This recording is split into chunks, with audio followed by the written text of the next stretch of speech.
जय माता दी।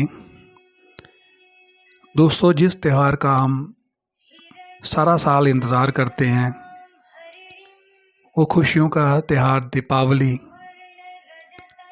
इस वर्ष 2020 में किस दिन पड़ रहा है, इसको लेकर लोगों में काफ़ी कन्फ्यूज़न है। तो मैं आपको बताना चाहूँगा कि इस साल नरक चतुर्दशी या जिसे छोटी दीपावली कहते हैं और बड़ी दीपावली दोनों एक ही दिन 14 नवंबर 2020 को पड़ रहे हैं, जिस दिन शनिवार है। क्योंकि अमावस्या इसी दिन पड़ रही है, जिस दिन रात को अमावस्या पड़े उसी दिन दिवाली का त्यौहार मनाया जाता है। अब बात यह है कि इस दिन दो त्यौहार इकट्ठे हो रहे हैं, क्योंकि नरक चतुर्दशी भी इसी दिन है और दिवाली भी इसी दिन है। क्योंकि अमावस्या लगभग दोपहर को 2:30 बजे के आसपास शुरू हो रही है, तो उससे पहले का जो काल है वो नरक चतुर्दशी का है। जिन लोगों ने सुबह उठकर तेल लगाकर स्नान करना हो, वो सुबह सूर्योदय से पहले उठकर शरीर पर तेल लगाकर स्नान करें। वैसे तो कार्तिक मास में तेल नहीं लगाया जाता, लेकिन नरक चतुर्दशी के दिन ये तेल लगाना चाहिए। अब बात हम करेंगे कि दिवाली के दिन पूजा का मुहूर्त क्या है। तो इसमें एक तो हमें स्थिर लगन में पूजा करनी चाहिए लक्ष्मी गणेश की। दूसरी, पूजा के लिए प्रदोष काल भी बहुत शुभ होता है। इस साल प्रदोष काल शाम 5:28 से लेके 8:08 रात तक है। मतलब शाम 5:28 से लेके 8:08 रात तक है। और वृषभ लगन पड़ रहा है 5:28 से लेके शाम 7:24 तक। मैं फिर से बता देता हूँ, शाम 5:28 से लेके 7:24 रात तक।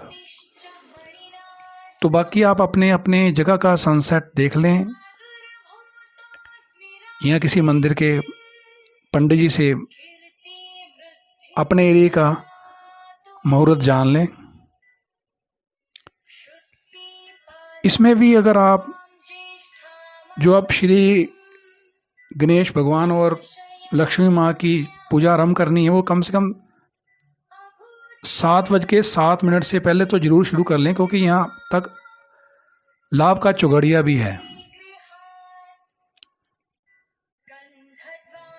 अब बात ये है कि इस दिन हम कौन कौन से उपाय करें जिससे माँ लक्ष्मी हम पर प्रसन्न रहे, सारा साल हमें आशीर्वाद देके जाए।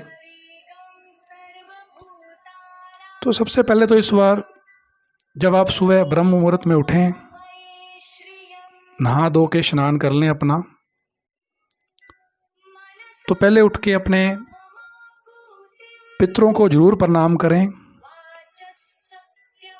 तथा उनका आशीर्वाद लें कि वो कृपा करें, आपके घर में सुख समृद्धि आए। एक आप उनके लिए दीपक भी जला सकते हैं। दूसरा आप ये करें कि घर के मुख्य द्वार पर 9 उंगल लंबा और 9 उंगल चौड़ा एक स्वास्तिक का निशान आपके मुख्य द्वार के दोनों ओर सिंदूर से बनाएं। दीपावली पर पूजा के बाद डमरू और शंख अगर पॉसिबल हो तो जरूर बजाएं। इससे घर में दरिद्रता दूर होती है और नेगेटिविटी दूर हो जाती है। अगर आपके पास शंख और डमरू ना हो तो थाली या ताली भी बजा सकते हैं। इसीलिए हमारे यहाँ पटाखों की परंपरा पड़ी होगी, क्योंकि इससे कहा जाता है कि दरिद्रता दूर हो जाती है। इस दिन प्रसाद के रूप में आप खीर तथा मालपुए भी बनाएं, जो लक्ष्मी को बहुत पसंद है। अगर कोई किन्नर आपको उस दिन आपसे पैसे मांगने आ जाए तो उसे पैसे जरूर दें और उन्हें पैसे देके एक सिक्का उनसे लेकर अपने पास रख लें, या एक सिक्का उनको देके उनसे स्पर्श करवाकर अपनी तिजोरी में रख लें। इससे आपके घर में बरकत होगी। इसलिए आप किन्नर को पैसे जरूर दें।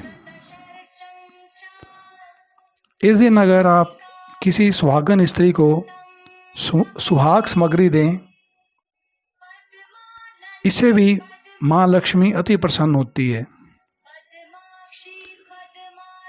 लक्ष्मी पूजन के समय आप एक देसी घी का और एक सरसों के तेल का दिया जरूर जलाएं। इस दिन श्री सूक्त का पाठ करने से माँ लक्ष्मी आप पर जल्द कृपा करेगी, इसलिए श्री सूक्त का पाठ जरूर करें। एक बात और आपसे मैं शेयर करना चाहूँगा कि माँ लक्ष्मी और गणेश के साथ साथ इस दिन आप धन के देवता कुबेर की भी पूजा जरूर करें, क्योंकि इससे आपको बहुत शुभ फल मिलेगा